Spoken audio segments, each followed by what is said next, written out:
Let's see. I'm going to take some super chat questions. They're accumulating here.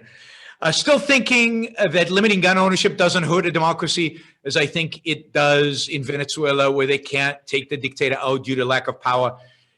I don't think. I mean, I've said this before. I'll say it again. I don't think that if Venezuelans had had rights to guns in the past, that they would be taking over today. I don't think that is the issue in Venezuela, the lack of guns in the hands of the citizenry. I also don't think that Chavez would have allowed people to keep their guns. He would have, let's say there used to be a tradition of a Second Amendment in Venezuela, and everybody would have had the guns. Chavez would have taken their guns, and would they have resisted when they first took their guns, or would he would have changed the gun laws? No. They wouldn't have resisted. They would have handed over the guns because the majority of Venezuelans loved Chavez. So by the time you get to the point where it's a real dictatorship and everybody hates the dictator, nobody has guns anyway because they've been taken away from them. But I don't believe, I don't know a single case where an armed citizenry, because they owned the guns before, overthrew a dictatorship. I mean, I'm prove me wrong, but I don't know of a single one like that. I do know of countries where people didn't have guns and still overthrew a dictatorship.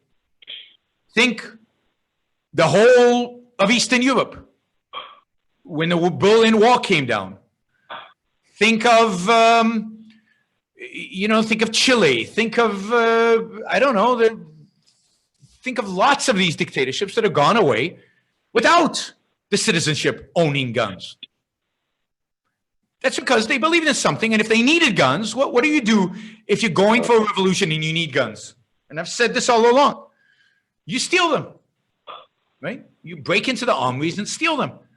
And the idea that you can't do that because you don't have that first gun, come on, give me a break. There are plenty of guns in the black market. Buy the guns in the black market. Use those guns to break into the armory, to steal all the guns you need in order to have a revolution.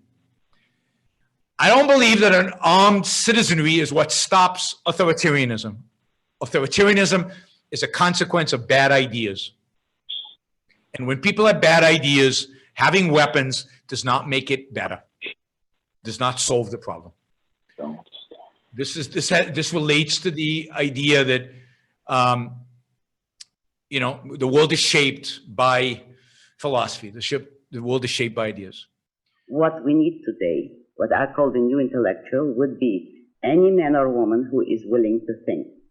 Meaning, any man or woman who knows that man's life must be guided by reason, by the intellect, not by feelings, wishes, whims, or mystic revelations.